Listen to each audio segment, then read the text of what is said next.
Hi అండి, welcome back to Anusri channel. ఈరోజు మనం చేయబోయే రెసిపీ మిల్ మేకర్ కర్రీ. ఎలా చేద్దామో చూద్దాం రండి. ఇదిగోండి మిల్ మేకర్ ఇలా వెన్నెలలో వేసుకొని కలిపేసుకోవాలండి.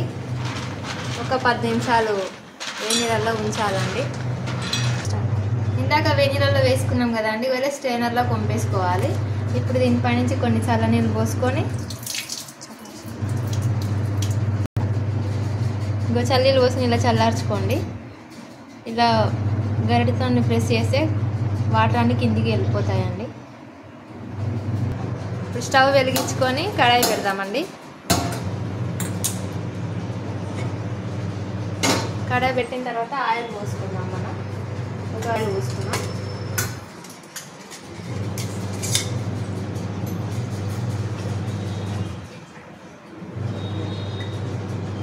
ఇలా 3 టేబుల్ ఆయిల్ పోసుకొని తర్వాత దాంట్లో కావాల్సిన మసాలాలు వేసుకున్నామండి. ఇప్పుడు మనం దానికి కావాల్సిన మసాలాలు కొంచెం సాజీరా, 1 ఇంచు దాల్చిన చెక్క, ఒక ఇలాచి,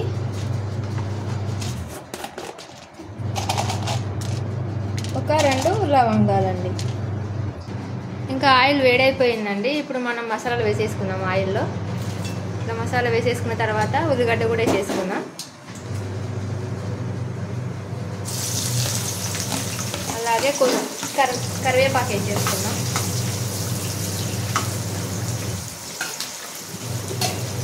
అలాగే 1 table spoon salt, 1 table spoon salt వేసుకున్న తర్వాత కలిపేసుకోవాలండి. ఇప్పుడు ఆనియన్ ఫ్రై అయ్యేసరికి ఇప్పుడు మనం టమాటాలు కట్ చేసుకుందామండి. నేను ఒక 5 టమాటాలు అయితే తీసుకున్నాను. టమాటాలు తీసుకొని కట్ చేసుకొని మిక్సీ అయితే పడతాను నేను. టమాటాలు కట్ చేసుకున్నాం కదండి, ఇప్పుడు మనం మిక్సీ పట్టేసుకుందాం. ఇదిగోండి, ఈ విధంగా ఫైన్ పేస్ట్ లాగా చేసేసుకోవాలండి.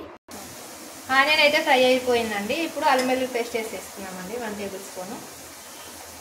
ఆనియన్ అయితే బాగా ఫ్రై అయిందండి. ఇప్పుడు ఇందాక గ్రేవీ పట్టుకున్నాం కదా టమాటా, ఇందులో వేస్తున్నాం. వేసి బాగా కలుపుకోవాలండి. ఇది బాగా ఫ్రై అవ్వాలండి. నూనె అంతా పైకి తేలాలి.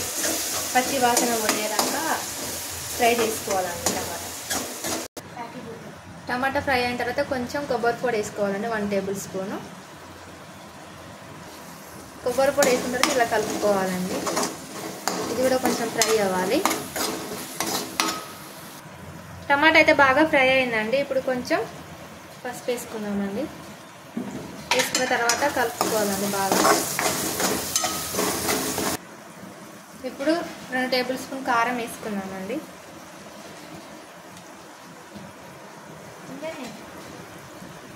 అలాగే కొంచెం వాటర్ పోసుకున్నాం.